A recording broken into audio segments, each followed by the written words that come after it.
So, this wonderful video is going to be about your power options and what they do. So, to start off, what are your power options? So, let's just go ahead and open up our start menu, and in this case, I have three: sleep, shutdown, and restart.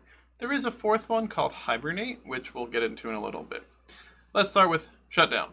This is going to close everything on your computer and put your computer in a completely off state. Everything is saved back to your hard drive. There's nothing to really worry about. You can pull the battery, you can lose power. Your computer will be just fine. You'll be able to start back up, just like you would normally think you would want to. So, shutdown, I like to believe that one is a very common, or you all should understand what that one does. Restart, I think also pretty simple. It does exactly what it says. It basically is a shutdown followed by a restart. Now, I believe Windows 10 has some kind of fanciness going on there with a shutdown versus a restart and keeping some files or cookies or something stored, where a restart will get rid of those. I'm not 100% positive on that one, but from my reading at one point at some point. Anyway, I think there's some funkiness going on there. So, but a restart overall, it just takes your computer, shuts it down, allows whatever config files that need to be updated, and then turns the computer back on. Sleep. Now, this one is probably one that you hopefully are used to, especially if you are a laptop user. And when I hover over it for a second, it does say, this PC stays on but uses lower power. Apps stay open, so when your PC wakes up, you're instantly back to where you left off. All right. So overall, sleep is a much lower power draw than just leaving your computer completely on. All right. Your CPU does shut down or is very close to shutting down, so it's again not using a lot of power. Everything that's in your RAM. So remember, RAM is random access memory. We'll get into that, I think. Oh, not in this class. It's a different class. You should hopefully know what RAM is already in this class. But RAM is a volatile storage, which means if you don't have power going to it, it forgets what's there. So this is one of the reasons why sleep is using more power than being completely shut off, because it's still keeping your RAM active. It's constantly making sure those files, the little bits there, are updated so they actually stay on. All right. Now, hibernate, which, as I said, not an option on my computer here, probably is an option on your laptop. I think it's trying to be phased out a little bit, and with SSDs, I've actually find hibernate sometimes takes longer to reboot than a complete shutdown. So everyone will have their own experience with that one, but something you might want to look into. Hibernation, on the other hand, or going back to hibernation, what it does is it copies your contents of your RAM actually to a location on your hard drive to store it, so that way you can go to what's more of a completely powered off state. It's different from being shut down. It, again, supposedly will start up faster again than a normal shutdown does, but it's a little bit different. Everyone's gonna have their own experience with it. The last 3 times I've used hibernate, I feel like it took longer for my computer to start than just shutting it down completely. Now, I also have SSDs in most of my equipment, so that may be making a difference there, but again, to each their own. Now, there's 2 other things I want to quick talk about, which are under the user menu. When we click on that, we have lock versus sign out.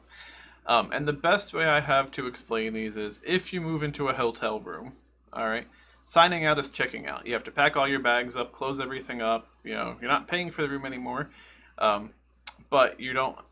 You're taking all of your belongings with you as you leave. All right. So when you come back to the room, you have to set everything back up how you want it. So signing out is, like kind of leaving the house and taking everything with you. Locking is doing just that. Just lock the front door and walk away. All your belongings, everything is still there when you return, but it's not. Your stuff is still using data. It's still using processing power. It's still using RAM. Those types of things.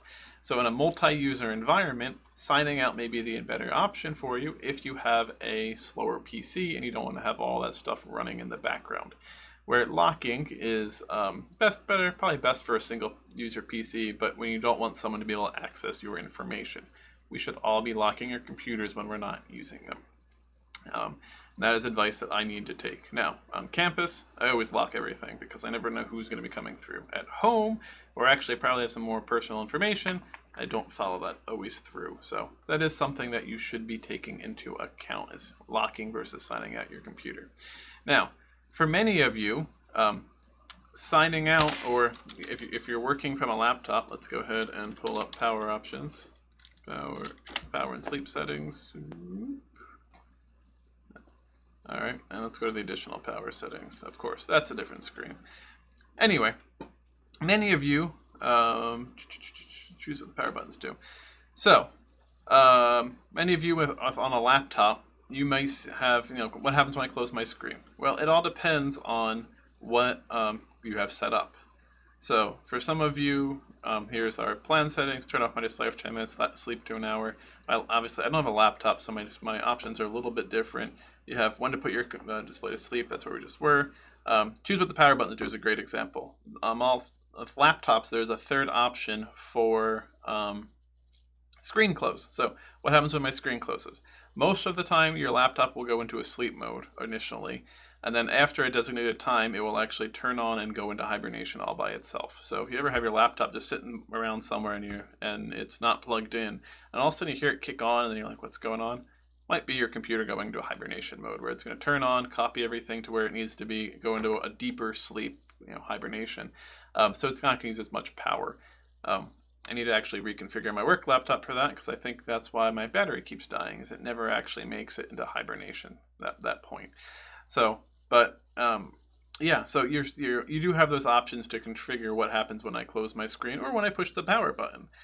So in this case, my power button, on my tower, if I push it, my computer is going to shut down, and we could change that to hibernate, sleep, do nothing, whichever option it is. Same thing with the sleep button.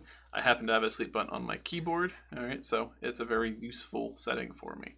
So sleep, lock, hibernate, sign off, and power off and restart. So those are kind of all the options that you might use when you are dealing with your personal computers or your work computers. And it's something to think about of what setting do you actually want to go into. I said some are going to be more power conscious, some are going to be worse. This leaving your desktop computer on for a year is going to cost you between $75 and $200 depending on what components and everything you're running. So putting your computer to sleep or hibernating or turning it completely off is actually a much better option. Less wear and tear in your hardware, saves you some money in your pocket. So something that you really should think about doing. Hopefully you now understand your different options. Have a good one.